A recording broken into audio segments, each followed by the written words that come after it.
Hello बच्चों, आज की इस क्लास में हम लोग पढ़ने वाले हैं ट्रायंगल्स चैप्टर, जो कि आपके क्लास 10 का कहने को सबसे डिफिकल्ट चैप्टर है। लेकिन अगर आपने सारी की सारी चीजें एक बार में समझ ली तो ये समझ लो कि ये पूरा कॉन्सेप्ट हो जाएगा एकदम क्रिस्टल क्लियर।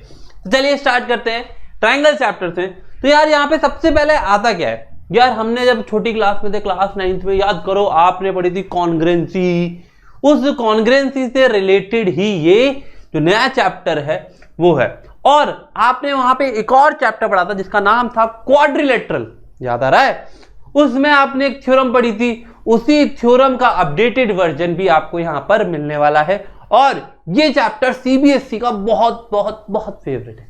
ठीक है, चलिए तो बात करते हैं ट्राइंगल्स के बारे में। यार ट्राइंगल क्या है सर? जो ट्राइंगल होता है ना, उसके ना 3 तो वर्टिसेस होते हैं, 3 साइड होते हैं, 3 एंगल होते हैं। और ये जो तीनों एंगल है, angle A, angle B, angle C, इन तीनों एंगल का सम जो होता है सर, वो भी कितना होता है? 180 डिग्री होता है। याद है सबको ये? तो है ना। तो ये तो यार आपको ऑलरेडी पता है। फिर बात करें सर अब कॉन्ग्रुएंसी और सिमिलरिटी। देखो, जिसको जब समझ में नहीं आई होगी ना उस समय, वो आज समझ लो, है ना। अगर कोई भूल गया हो क्या होता है तो यार समझ लो। जैसे अब देखो यहाँ पे मैं दिखाई दे रहा हूँ, हैंडसम लग रहा हूँ ना, है ना। तो यहां पर अगर एक जैसे दो, सेम टू सेम, एक जैसे दो, देखो एक के ऊपर एक ओवरलैप हो रही है। देखो अभी 2 हैं, दिखाई दे रहा है पीछे वाला? नहीं दिखाई दे रहा। आगे वाला अलग दिखाई दे रहा है? नहीं दिखाई दे रहा। ये दोनों एक के ऊपर एक ओवरलैप हो रहे हैं, इसे कहते हैं कॉन्ग्रुएंसी, जिसको हम डिनोट करते हैं सिंबल से। ठीक है, ये दोनों सिंबल है ना, दोनों सेम है, सेम शेप, सेम साइज, सब कुछ सेम, इसको कहते हैं कॉन्ग्रुएंसी। वही अगर मैं बात करूं यार, एक और आ गया, एक तो जिला नहीं जाता, इतने सारे हो गए, है ना। अब अगर इसी का एक छोटा पीस आ जाए, साइज छोटा हो गया, है ना, शेप तो सेम है, पोजीशन भी सेम ही है, ऐसे खड़े, है ना, लेकिन साइज छोटी हो गई है, इसको कहते हैं सिमिलर। ठीक है, तो ये कॉन्ग्रुएंट होता है जब शेप और साइज सेम होते हैं। यहां पर शेप सेम है, साइज में डिफरेंस आ गया। ठीक है, तो इसे कहते हैं सिमिलैरिटी। ठीक है, तो कॉन्ग्रुएंट फिगर देख लीजिए। कॉन्ग्रुएंट फिगर जैसे कि ये 2 सर्कल है, एक ट्राइंगल है ना। अब इसमें 2 सर्कल दिखाई दे रहे हैं क्या? देखो दिखाई देंगे। ये देखो 2 सर्कल है, 2 ट्राइंगल है, एक दूसरे को ओवरलैप कर रहे हैं। ठीक है सर। फिर अगर हम बात करें सर, ये रेक्टेंगल है ना। इस रेक्टेंगल में देखो ये PQRS, ये ABCD। अब इसको इसके ऊपर ओवरलैप करा दिया जाए तो यार ये जो इसके साथ आ रहा है, ये इसके कॉरस्पॉन्डिंग एंगल्स हो गया, कॉरस्पॉन्डिंग साइड्स हो गई, है ना। तो आपको यहां पर कॉरस्पॉन्डिंग में समझ में आ गया, है ना। तो कॉन्ग्रुएंसी मतलब same shape, same size and corresponding angles are congruent, मतलब कि एंगल जो है वो सेम होंगे, जो कॉरस्पॉन्डिंग होंगे, जैसे एंगल AP के बराबर होगा, है ना। फिर बात करते हैं इसमें सिमिलरिटी की। 2 फिगर सिमिलर होंगे जब वो शेप सेम होगा, साइज जरूरी नहीं है। जैसे कि यहां पर हम बात करें, सर्कल है, ये ट्राइंगल है, इसमें ना एक एक और छुपे हुए पीछे, वो छोटे साइज के हैं। देखो छोटे साइज के ना, तो ये बड़ा है, ये छोटा है, लेकिन सेम शेप है, शेप सेम है, साइज डिफरेंट हो गई, इसे कहते हैं सिमिलैरिटी। समझ में आ गया, है ना। और डिनोट करने के लिए कॉन्ग्रुएंसी के लिए ये होता है और सिमिलैरिटी के लिए ये होता है। ठीक है, याद रखोगे। चलिए, तो यार मैं आपको एक और चीज बताने वाला हूं कि यार अगर आप लोग, है ना, इन बच्चों की तरह अपनी फोटो ही चाहते हो, हर कोई चाहता है यार, क्लास 10th में सब चाहते हैं कि यार 10th बोर्ड फोड़ दे, है ना। तो आप अगर चाहते हो मनस्विता की तरह मैथ्स IT में 100 लाना, टॉप रैंक 99.2 लाना, तो यार आपको है ना टीचर्स की बात माननी पड़ेगी, है ना, और विजुलाइज करके पढ़ना पड़ेगा। जैसे हम लोग पढ़ाते हैं, बिल्कुल हर चीज समझ में आती है एकदम क्लियरिटी के साथ, है ना। तो इस तरीके से पढ़ाई करनी पड़ेगी। लेकिन ये कैसे करेंगे सर? इसके लिए कुछ नहीं करना है, आपको सिर्फ डिस्क्रिप्शन में एक लिंक दिया है, वहां क्लिक करना है आपकी क्लास का, है ना। वहां पर दिया होगा चैम्प 25 या फिर अग्नि JEE नीट 27, है ना। जो भी कोर्स आप परचेस करना चाहते हो, अगर आप 10th में पढ़ना चाह रहे हो, अभी 10th के लिए करना चाहते हो, तो 10th ले लो। और जो चाहते हैं कि यार मुझे तो सर JEE नीट भी प्रिपेयर ही करनी है, और JEE नीट की प्रिपरेशन अभी करने का मतलब ये है कि 12th के बाद ड्रॉप नहीं लेना पड़ेगा, है ना। अभी बहुत बच्चों की हालत खराब चल रही है ना, तो 12th के बाद ड्रॉप नहीं लेना, तो पहले ही 1 साल ड्रॉप ले लो, है ना। तो JEE या नीट जो भी आपको करना है, तो आप अग्नि कोर्स या फिर चैम्प 25 ले सकते हो। ठीक है, यहाँ पे लाइव क्लासेस भी मिलती है, रिकॉर्डेड लेक्चर्स भी मिलते हैं, डाउट सॉल्विंग, मेंटरशिप, बहुत कुछ होता है। ठीक है, चलो तो वापस से टॉपिक पे आते हैं। 2 congruent figure are always similar but similar figure need not to be congruent. तो यार ये एक असर्शन रीजन बनता है ना, ये एक असर्शन रीजन बन जाता है, तो इसका ध्यान रखना। कि ये क्वेश्चन आता है कि दो कॉन्ग्रुएंट फिगर हमेशा सिमिलर होंगे, लेकिन सिमिलर वाले कॉन्ग्रुएंट कंपलसरी नहीं है, क्योंकि यार साइज छोटी होगी ना। ठीक है, चलो अब बात करते हैं कि कब ये सिमिलर होंगे, दो ट्राइंगल जो हैं वो कब सिमिलर होंगे। Their corresponding angles are equal, मतलब कि एंगल्स इक्वल हो जाए, जैसे एंगल ए जो है एंगल डी के बराबर, एंगल बी जो है एंगल ई के बराबर, एंगल सी जो है वो एंगल एफ के बराबर। अगर दो ट्राइंगल दिए मैंने जैसे A B C D E F, ठीक है, तो ये दोनों कब होंगे भाई सिमिलर, जब इनके एंगल्स बराबर होंगे। ठीक है, फिर दूसरा होता है their corresponding sides are in the same ratio, जैसे कि फॉर एग्जांपल ये वाली साइड और ये वाली साइड का रेशियो जो है इस वाली साइड और इस वाली साइड के रेशियो से और इस वाली साइड के इस वाली साइड के रेशियो से बराबर हो जाएं। समझ में आया? चलो अब यहां आती है एक बहुत इंपॉर्टेंट थ्योरम जिसका नाम क्या है, थेल्स थ्योरम, जिसको आप बोलते हो बीपीटी, है ना। देख के डर गए, बीपीटी बोले तो बेसिक प्रोपोर्शनैलिटी।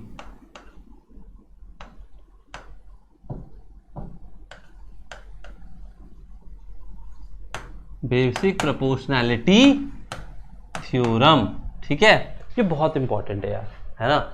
ये थ्योरम इतनी इंपॉर्टेंट है कि आप लोगों को इससे ये पता चलेगा कि कितने सारे सवाल इससे रिलेटेड आते हैं।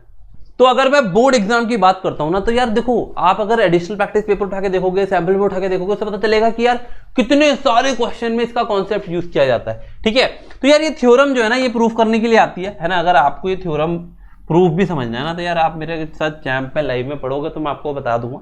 बाकी अभी थ्योरम समझ लेते हैं, थ्योरम क्या कहती है।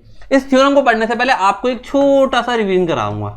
रिवीजन काय का, मिड पॉइंट थ्योरम का। याद आ रही है ये थ्योरम, सुनिए आपने 9th क्लास में पढ़ी है, क्वाड्रिलेटरल के अंदर क्या होता था सर, एक ट्राइंगल होता था। ध्यान से सुनना, देखो भूलना नहीं, फिर बाद में मत बोलना सर हमको बताया नहीं।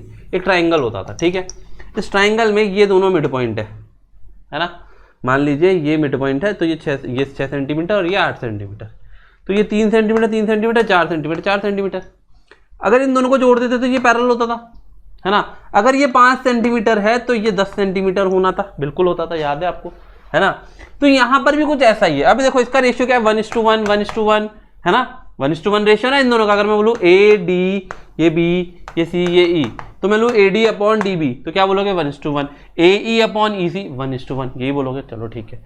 अब यहां पर भी सेम चीज है, क्या है, सुनना। अगर मान लीजिए एक ट्राइंगल है ना, और मैंने कोई पैरेलल लाइन बनाई इसको इससे, है ना, इस बेस से कोई पैरेलल लाइन बनाई और वो दो अपोजिट साइड्स को कट कर रही है, तो ये हमेशा सेम रेशियो में करेगी।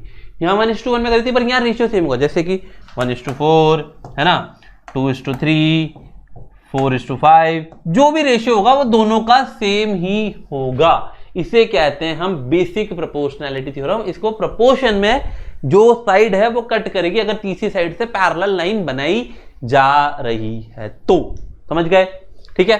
तो अगर मान लीजिए मैंने कहा BC is parallel to DE, if BC is parallel to DE, then AD upon DB इसका ratio will be equal to AE upon EC। ठीक है, इसका प्रूफ जो है, प्रूफ अगर आपको जानना है, इतने अच्छे तरीके से प्रूफ समझ में आएगा, उसके लिए आप है ना लाइव क्लास ज्वाइन करिए।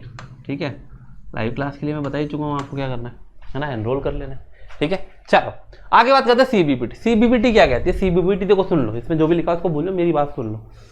आपको एक चीज बताई थी मैंने कि अगर एक ट्राइंगल जो है ना, उसकी मिड पॉइंट दोनों अगर बना दी साइड की, तो ज्वाइन करते थे तो पैरेलल होती थी, तो मतलब रेशियो सेम है तो लाइन पैरेलल है।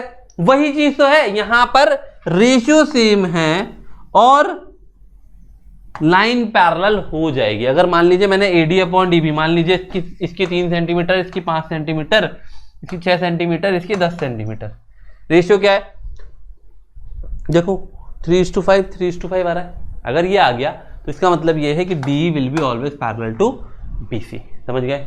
चलो आगे बात करते हैं सर, क्वेश्चन देखते हैं।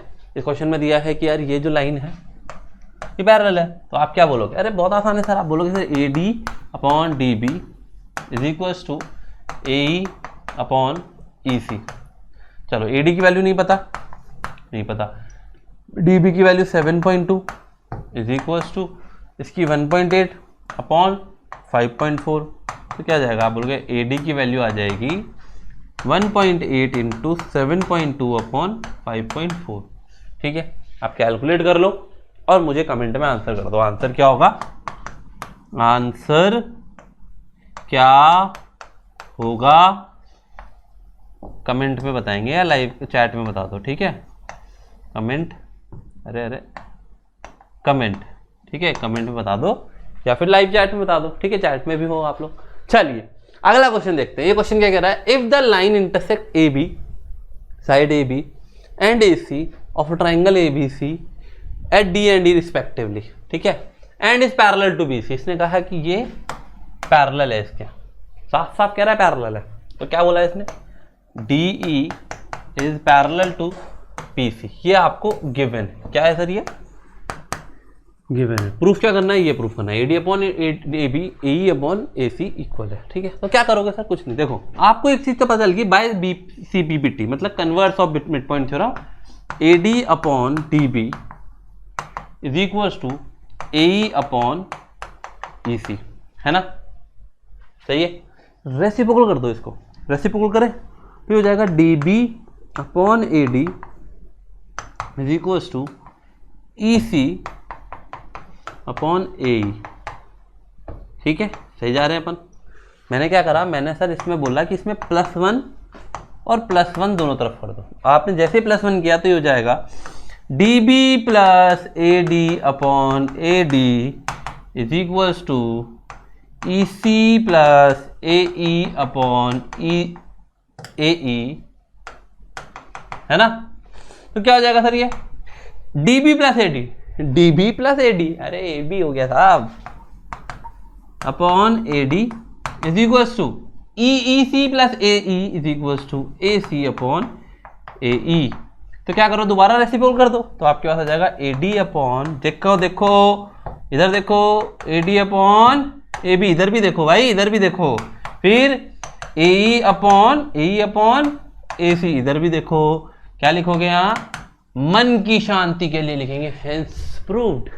ठीक है, तो ये प्रूफ हो गया, बहुत आसान था, है ना। चलिए आगे चलते हैं, अगला सवाल देखते हैं। अगला सवाल क्या है सर, ट्रपेजियम वाला। यार ट्रपेजियम में क्या दे रखा है कि ये लाइन जो है, ये जो E और F है ये पैरेलल है। पैरेलल तो सबसे होगा यार, तो क्या करें, सबसे पहला काम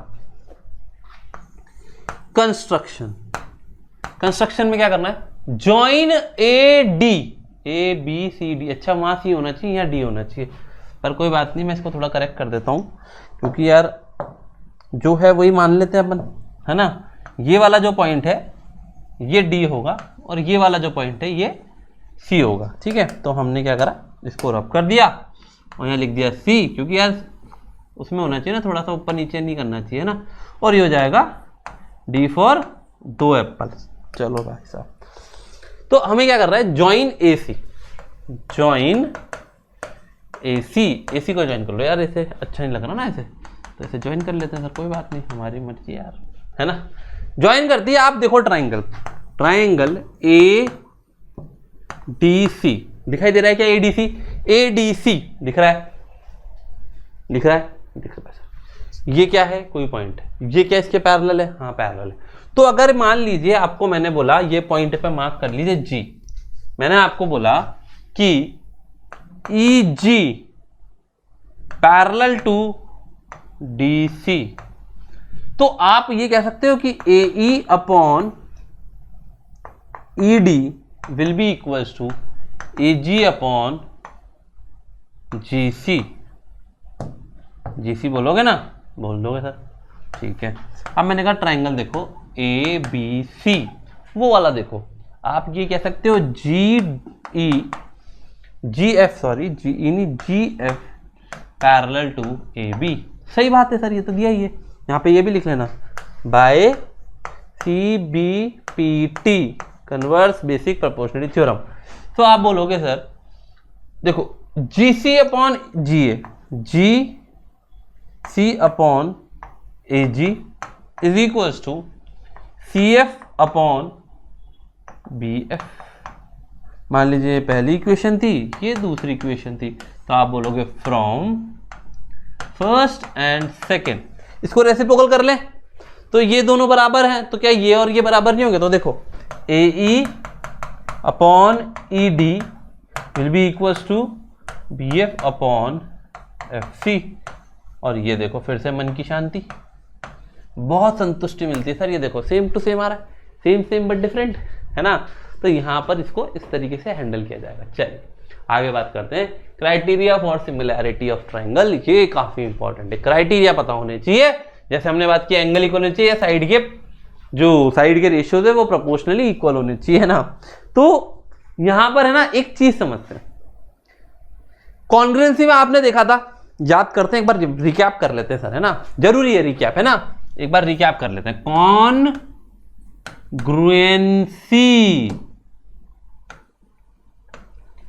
सर आपने देखा था SAS ASA AAS SSS RHS।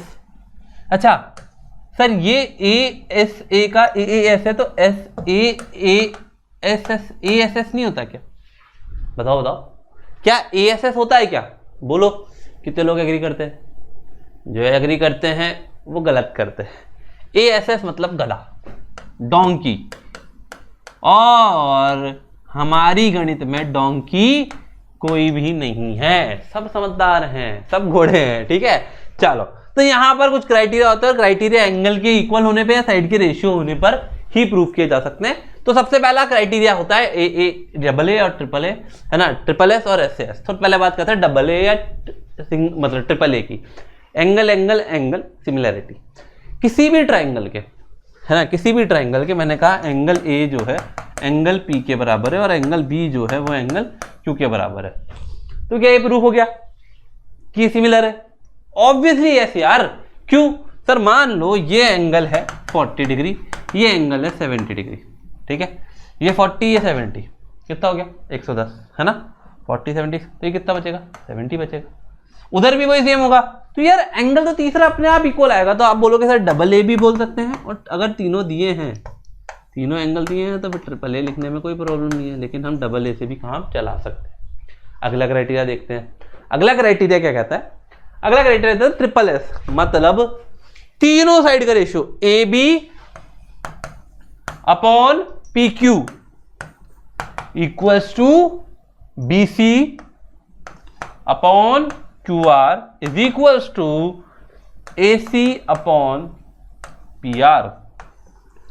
ये तीनों के रेशियो जैसे 1:2 1:2 1:2 4:3 4:3 4:3 सब में सेम आएगा। मतलब अगर ये 4 सेंटीमीटर है, ये 8 सेंटीमीटर हो सकता है, ये 5 है, या मैंने कहा ये 6 है, तो ये 12 होना चाहिए क्योंकि 1:2 आ रहा है। और अगर ये 8 है तो ये 16 होना चाहिए, ठीक है? समझ गए? अगला क्राइटेरिया होता है SAS क्राइटेरिया। SAS क्राइटेरिया में क्या होता है? देखो, दो साइड और उसके बीच वाला एंगल, है ना? तो मैंने कहा यहां पर AB upon PQ equals to AC upon PR तो होगा। इस साइड का इस साइड से रेशियो और इस साइड का इस साइड से रेशियो होगा, लेकिन साथ के साथ एंगल A जो है वो एंगल P के बराबर होगा। एक एंगल और दो साइड, जैसे आपने पढ़ा था ना कॉन्ग्रुएंसी में, एक एंगल दो साइड SAS जिसमें दो साइड इक्वल थी, पर यहाँ दो साइड का रेशियो इक्वल है, बस इतना फर्क है, ठीक है? चलो तो यार ये क्राइटेरिया होते हैं, और हम लोगों को है ना ये क्राइटेरिया सारे याद भी रखने हैं यार, भूलना नहीं है। चलो अब बात करते हैं क्वेश्चन की। यार ये क्वेश्चन आपकी एग्जाम्पल गई है NCERT का, है ना? आप लोगों ने देख लिया होगा, नहीं देखा है तो आज देख लेते हैं। आपसे बोला POQ ये वाला ट्राइंगल और SOR ये वाला ट्राइंगल कॉन्ग्रुएंट बताना है। कैसे बताओगे यार? आप बोलोगे सर ये दोनों पैरेलल दी हुई है हमें, ठीक है? ये पैरेलल दी है, तो आपके पास एक तो ये एंगल इक्वल है क्योंकि वर्टिकल अपोजिट एंगल, तो आप बोलोगे angle POQ equal to angle SOR, vertical opposite angle. फिर एंगल P जो है वो एंगल S के बराबर है, क्यों? ऑल्टरनेट इंटीरियर एंगल, देखो Z बन रहा है ऐसे, और एंगल Q जो है वो एंगल R के बराबर है, ऑल्टरनेट इंटीरियर एंगल, देखो ये भी Z बन रहा है, तो ये एंगल इसके बराबर, है ना? ये इसके बराबर, और ये वाला जो एंगल है, मान लीजिए मैं 3 लाइन बनाता हूं, ये तीन ये आपस में बराबर होंगे। तो आप बोलोगे सर ये ट्राइंगल जो है कौन सा, POQ congruent similar to, sorry not congruent, SOR है ना, बाय AA या AAA भी बोल सकते हो, AAA सिमिलैरिटी। ठीक है, समझ गए, आसान है। चलो आगे चलते हैं, एक और सवाल है। ये क्वेश्चन बहुत इंपॉर्टेंट है यार, इसको छोड़ना मत, है ना। एक लड़की है, एक लड़की भीगी भागी सी, बस बस कंट्रोल मजनू है। एक लड़की है 90 सेंटीमीटर, इसको 0.9 मीटर भी लिख सकते हैं यार, है ना। Walking away from the base of the lamp post,